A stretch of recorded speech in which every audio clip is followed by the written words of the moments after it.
O bolo mexe, mexe, deixa no ponto. Quebra a cabeça, deixa que eu monto. Uma bela história, deixa que eu conto. Programa Deixa que eu conto. Uma iniciativa do UNICEF no Brasil. Oi pessoal, estamos de volta com mais um programa Deixa que eu conto. Que alegria estar com vocês. Pode chamar todo mundo para ouvir, que a diversão já vai começar. Eu sou o Leandro Medina. E eu sou Andréa Soares. Nós somos contadores de histórias, artistas cênicos e compositores. E estamos aqui para falar sobre a Amazônia, região da maior floresta do mundo. No programa de hoje tem uma história pra lá de especial sobre um menino chamado Chico, que cresceu e virou um homem muito importante para manter a floresta viva. Vamos também conhecer a borracha, um dos produtos da Amazônia, de onde ela veio e para que ela serve. Tem também uma brincadeira diferente, onde nós vamos construir um boneco de meia chamado fantoche. Bora, maninha, que a história já está chegando! Olele, roda moeda, olele, a história chegou. Olele, roda moeda, olele, a história chegou. Deixa que eu conto. Não deixa que eu conto. Peraí, deixa que eu conto. Então vamos contar nós dois. Deixa que eu conto. Não, deixa que eu conto. Peraí, deixa que eu conto. Então vamos contar nós dois. Mas antes, precisamos preparar o nosso coração para receber a história de hoje, que é uma história de verdade verdadeira e merece um super lugar no nosso coração. Então, vamos juntar as mãos que devem estar sempre limpas, lavadinhas e sem bichinhos que nos trazem doenças.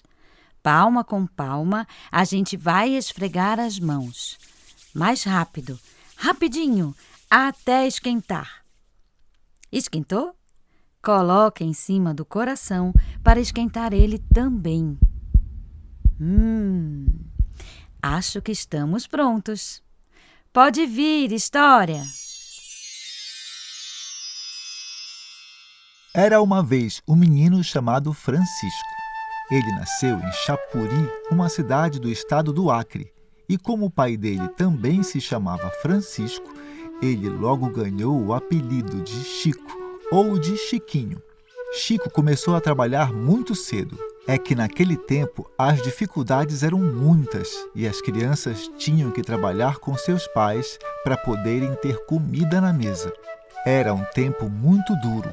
Imaginem vocês que as crianças nem iam para a escola, ninguém aprendia a ler e escrever. Por isso, eles dependiam das pessoas que sabiam. O pai de Chico, o seu Francisco, era seringueiro.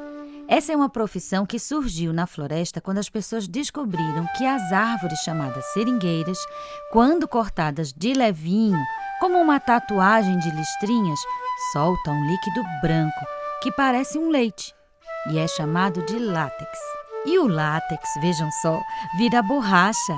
É, a borracha que a gente usa para apagar o lápis. A borracha já teve muito valor no mundo. Vários países queriam comprar porque dava para fazer muitas coisas com ela. Então, alguns homens vindos de outras partes do Brasil mudaram para a Amazônia para serem seringueiros e trabalhar com látex. Eles não paravam de chegar. Então, tínhamos 3 tipos de moradores daquela parte da floresta. Os índios, que já estavam lá antes, os senhores, que eram donos de muito dinheiro e se apossaram das terras, e os seringueiros, que tiravam o látex das árvores e vendiam para esses senhores. Os seringueiros aprenderam com o tempo a amar e a agradecer à floresta por tudo de bom que ela lhes dava. Pois bem, Chico, com 11 anos, já ia trabalhar com seu pai, virando um seringueiro também. Mas ele ainda era um menino e gostava mesmo era de se divertir nos caminhos em busca do látex das seringueiras. Virava e mexia, lá estava Chico cantando para as árvores. Seringa, seringueira, seringal, eu brinco na floresta que é o meu quintal. Seringa, seringueira, vai me dar o seu leite branquinho pra borracha virar. E assim era a vida.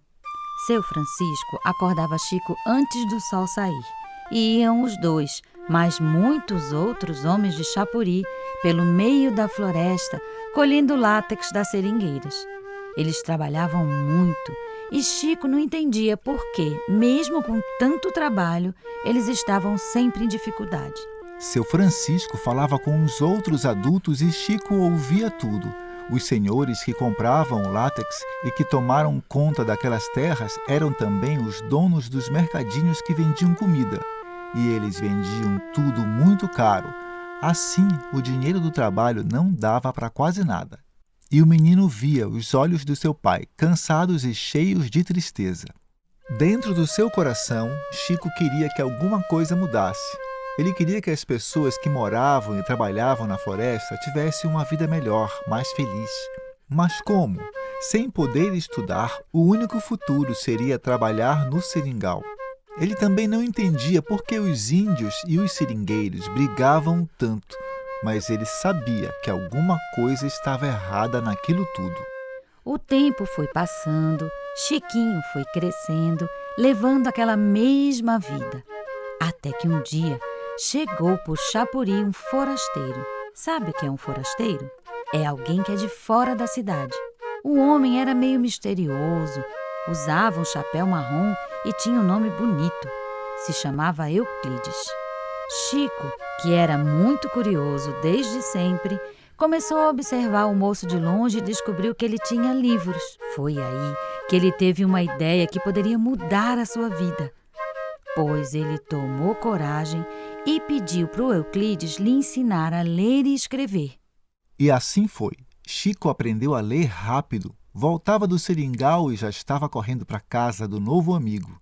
Lia livro de todos os tipos, histórias de verdade, histórias inventadas, e quanto mais ele lia, mais sabido ia ficando. Chico conheceu o mundo através dos livros, pois ler era uma grande viagem. Leio uma folha e outra folha, muitas delas eu vou ler. Tantas pessoas, outros lugares, lendo posso conhecer.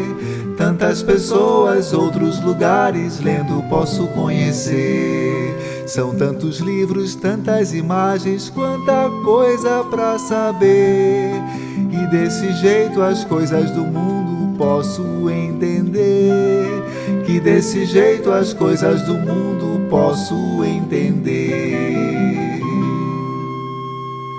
Chico agora tinha 16 anos. E quanto mais estudava, mais ia percebendo que as coisas eram difíceis por ali, porque os senhores queriam dominar e enganar os que não entendiam todas as coisas, pois não sabiam ler. Ele descobriu também que os índios eram bravos com os seringueiros porque achavam que eles tinham vindo de outros lugares do Brasil para destruir a floresta. Mas depois de um tempo, os próprios seringueiros entenderam que a floresta era muito importante para a vida deles e que ela deveria ser cuidada. Acontece que a borracha, que já não tinha muito valor, começou a valer menos ainda. E os senhores não queriam mais comprar o látex dos seringueiros, então decidiram que iam derrubar a mata para criar animais e vender a madeira das árvores. Quando Chico soube disso, seu coração ficou apertado. Como derrubar a mata? Ela era o seu quintal, o seu trabalho e o lugar de morar de tantos outros trabalhadores e dos índios. Ele ficou preocupado. No fundo do seu coração, ele sabia que a floresta tinha mais valor se ela estivesse em pé, porque era de pé que ela dava os frutos para matar a fome, que permitia que os animais ficassem vivos, que os rios pudessem ser mantidos para matar a sede e dar peixes, e as pessoas poderiam viver em paz. Mas os senhores não queriam saber disso. Eles não se importavam com a vida das pessoas, das plantas e nem dos animais. Eles só queriam ganhar dinheiro e se preparavam para derrubar a mata. Foi então que Chico, junto com seus amigos seringueiros, chamaram todas as pessoas que moravam naquela região para impedir a derrubada. Eles inventaram uma coisa chamada empate. Mas não era o empate do jogo de futebol, não. Era empate de impedir alguma coisa de acontecer ou de passar. E eles fizeram exatamente isso. Foram todos juntos, deram as mãos e ficaram na frente dos homens que vinham com uma motosserra para cortar as árvores que já estavam ali há muito tempo. E para ter força e impressionar esses homens, eles cantavam assim: A floresta é viva, em pé vai ficar. Deixa a floresta que vamos cuidar. Não adianta vir pra ela derrubar, pois por aqui ninguém vai passar. Empata, empata, empata já. Empata, empata, ninguém vai passar. E a grande corrente de pessoas valentes fez os destruidores da mata desistirem. E a floresta ficou viva e de pé, oferecendo as muitas coisas boas que ela tem. E o que era melhor, se você deixava a árvore viva, ela te daria uma fruta, depois outra e outra. Mas se alguém derruba a árvore, ela só vai dar madeira uma vez. Aconteceram muitos empates. Algumas vezes dava certo, outras não, e aí a floresta sofria. E cada vez ia ficando mais difícil proteger a mata. Embora Chico não desistisse nunca, mas os senhores começaram a ficar muito bravos com ele, porque cada vez mais ele ia entendendo que a floresta não podia morrer. Nesse tempo, Chico já era homem feito e com bastante conhecimento. Ele decidiu lutar pela floresta e também para que todas as crianças filhas dos seringueiros tivessem uma escola e pudessem escolher um outro futuro para elas. Mas ele queria fazer isso sem violência, sem brigas. Então começou a organizar suas ideias e explicar para todo mundo a importância da floresta para as pessoas, mesmo as que não moravam por lá. Ele queria mostrar quantas coisas maravilhosas a floresta tinha para oferecer para quem soubesse cuidar dela. E não é que ele conseguiu? Chico foi para muitos lugares no Brasil e no mundo falar da Amazônia e avisar que os senhores estavam querendo destruí-la em troca de dinheiro e poder. Ele também reconheceu que os indígenas que estavam lá muito antes dos seringueiros eram os grandes professores que ensinavam como viver e cuidar da floresta. E ele reuniu todos, seringueiros, indígenas, ribeirinhos e quilombolas, todo mundo que amava a floresta para lutar por ela. Mas havia muita raiva no coração dos senhores. E eles decidiram que tinham que derrubar a mata de qualquer jeito e que passariam por cima de quem os impedisse. E foi assim que eles acabaram com a vida do Chico, o Chico Mendes, como era conhecido, o tão querido e lutador Chiquinho. E esse foi um dia de muita tristeza na floresta. Os passarinhos não cantaram e o sol não iluminou o verde das árvores. Também não teve chuva e as águas dos rios quase que pararam. Parecia que a floresta sentia que agora estaria sem proteção. E tudo que o Chico tinha descoberto e falado sobre a floresta virou ideia tão forte e tão bonita que cresceu e floresceu que nem a própria mata. E todas as pessoas no mundo ficaram sabendo dos seus pensamentos e muitas se uniram para continuar lutando pela floresta. E sabe qual foi o resultado disso? Muitas escolas foram criadas para as crianças que moram na floresta e para os adultos também. Hoje, muita gente pode aprender a ler e escrever.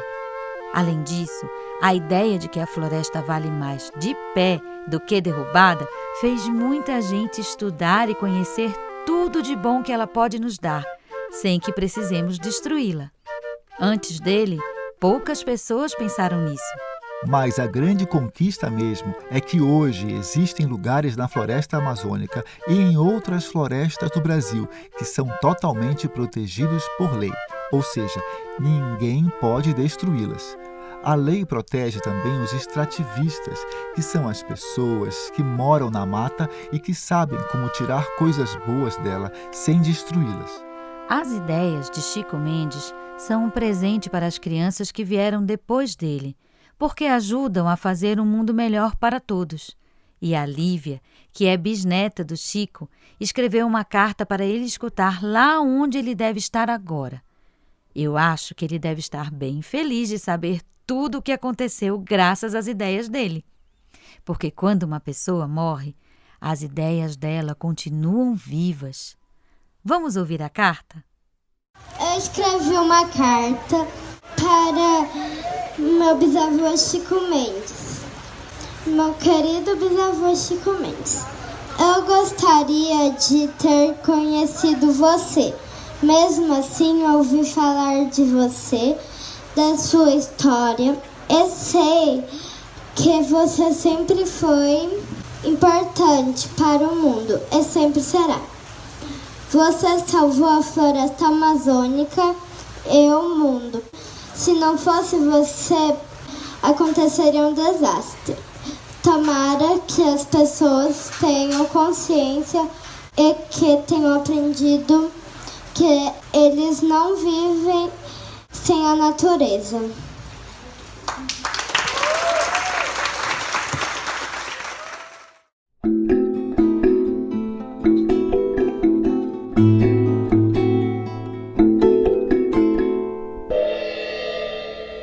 Curiosidades da Amazônia. E para a gente saber mais sobre a borracha, o Curiosidades da Amazônia vai trazer outras histórias sobre ela. Quem descobriu a borracha foram os indígenas. Afinal, eles foram os primeiros moradores da floresta e sabiam tudo sobre a mata. Eles usavam látex que tiravam da árvore para fazer bolas de borracha para brincar e também cuias para tomar água. Mas, para eles, a borracha se chamava cálcio. Muito tempo depois, as pessoas vindas da Europa começaram a observar que a borracha era muito interessante, porque ela conseguia impedir que a água passasse. Então, elas fizeram experiências e conseguiram descobrir muitas formas de usar a borracha. A borracha não é usada só para apagar o lápis. Ela está nos pneus dos carros e das bicicletas, nos sapatos e em muitos equipamentos e motores da vida moderna. Mas o que as pessoas não sabiam é que a borracha, tirada da árvore, quando misturada com outras substâncias, não pode mais morar na natureza. Isso significa que ela vira um lixo que prejudica o ambiente, o planeta. Mas então, o que a gente pode fazer agora? Temos que achar um jeito de reutilizar ou reciclar a borracha. Vocês sabem o que isso significa? Vamos explicar. Reutilizar é usar mais uma vez um produto, mesmo que seja em outra função, como, por exemplo, pegar um pneu velho de carro e fazer vasos para o jardim da praça ou um balanço para o parquinho. Agora, reciclar é transformar a borracha em outra coisa, como, por exemplo, pegar um pneu velho, triturar bem miudinho para ele virar o asfalto da rua. Mas o mais importante mesmo é descobrir outras formas de usar o látex e fazer uma borracha que pode voltar para a natureza. E isso já acontece lá no Acre. O José Rodrigues de Araújo, também conhecido como Doutor Borracha, descobriu uma forma de fazer sapatos e bolsas que não prejudicam o meio ambiente. Isso não é legal? E agora juntos vamos lá, com meus amiguinhos vou brincar, porque tralalalalalalá vai ser muito bom. Tralalalalalalá vai ser demais. A brincadeira de hoje é diferente. Nós vamos fabricar o nosso próprio brinquedo. Vai ser um boneco feito de meia, que a nossa mão mesmo vai fazer ele criar vida. Esse tipo de boneco se chama fantoche. E o nosso fantoche vai ser uma cobra. Para isso, nós vamos precisar de um pé de meia. Também vamos precisar de um pedacinho de fita vermelha. Se você não tiver aí na sua casa, pode ser um pedaço de tecido vermelho, de papel ou até de plástico. Só uma tirinha, que é para a gente fazer a língua da cobra. Para fazer os olhos, você pode usar 2 botões, ou mesmo uma canetinha hidrocor preta ou um pouco de tinta preta. Como o fantoche é um boneco que a gente movimenta com as mãos, precisamos conhecer os nossos dedos. Olha bem para sua mão. Ela tem 5 dedos. O polegar, ou dedão, o indicador, que mora ao lado dele, o dedo médio, que fica bem no meio da mão, o anelar, que tem esse nome porque costumamos colocar anéis nele, e o mindinho, ou mínimo, que é o menor dedo de todos. No meio da sua mão fica a palma, conhecida como palma da mão, que é onde os dedos começam. Cada dedo vai da palma até a ponta, onde ficam as unhas. Vamos ver se vocês aprenderam? Podemos fazer assim. Vocês fecham a mão. Quando eu disser o nome do dedo, vocês vão abrindo eles um por um, até abrir a mão inteira, mostrando a sua palma. Vamos lá? Mãos fechadas. Dedo polegar, dedo indicador, dedo médio, dedo anelar e dedo mindinho. Uhul! Muito bem! Agora que vocês já sabem os nomes dos dedos, vamos aprender a mexer o nosso fantoche. Olhe bem a sua meia. Ela tem uma curva onde fica o calcanhar. Agora a gente vai vestir a meia na nossa mão, até os dedos encostarem no fundo. Aí vocês abrem a mão e colocam o polegar bem na parte do calcanhar da meia. Depois você encosta o dedo polegar no dedo médio e veja o que acontece. Nossa meia vai virar uma boca enorme. É a boca da cobra. Agora você pode pedir ajuda de alguém para colar a tirinha de tecido, ou fita, ou papel vermelho no meio desta boca, fazendo a língua da cobra. E depois pode colar os botões, um de cada lado para fazer os olhos. E agora que vocês já fizeram as suas cobras, vocês podem dar um nome a ela e brincar. Se vocês quiserem ouvir uma boa história de cobra, é só procurar o episódio A Cobra dos Olhos que Dançam, do Deixa que eu conto Amazônia, e imaginar que a sua cobrinha é a mesma da história. Você gostou da brincadeira de hoje? Então, manda uma foto da sua cobra de meia pra gente? Pede ajuda para um adulto e manda a foto por e-mail deixaqueeuconto@unicef.org. A gente vai adorar receber a sua mensagem. Chegou a hora de mandar aquele abraço bem apertado e gostoso para as pessoas que estão longe da gente. Nossos abraços de hoje vão para as escolas Chico Mendes, em Rio Branco, e Esperança do Povo, em Chapuri. Abraços também para Ângela Mendes, Angélica Mendes e Lívia Mendes, respectivamente filha, neta e bisneta de Chico Mendes. E o programa Deixa que eu conto Amazônia de hoje fica por aqui. Até mais! Olele, roda moeda, olele, o programa acabou. Olele, roda moeda, olele, o programa acabou. O Deixa que eu conto é uma iniciativa do Unicef no Brasil. E você pode nos encontrar no nosso canal do YouTube, que é o youtube.com/Unicef Brasil. E no Spotify, é só procurar Deixa que eu conto. Você também pode seguir a gente no Instagram, pelo @Unicef Brasil, e conhecer o nosso site www.unicef.org.br. A iniciativa Deixa que eu conto do Unicef no Brasil está alinhada à Base Nacional Comum Curricular na etapa da educação infantil. Este programa contemplou os direitos de aprendizagem, brincar, conhecer-se e explorar e os campos de experiência, escuta, fala, pensamento e imaginação, espaço, tempos, quantidades, relações e transformações e corpos, gestos e movimentos.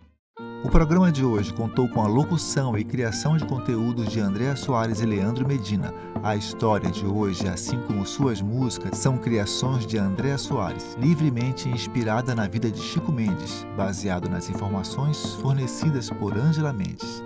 Todas as outras composições são de Leandro Medina. Agradecimentos especiais a Yolanda Cavalcante pela voz de criança na vinheta Curiosidades da Amazônia, de Pedro Paulo Salles. Músicos participantes: Rafael Gomes, Marcelo Monteiro, Leandro Medina, Andréa Soares e André Rossoi, que assina a produção musical dos temas. Edição e mixagem: Leandro Medina e Isabelê Medina. O bolo mexe, mexe, deixa no ponto, quebra a cabeça, deixa que eu monto uma bela história, deixa que eu conto. Programa Deixa que eu conto. Uma iniciativa do Unicef no Brasil.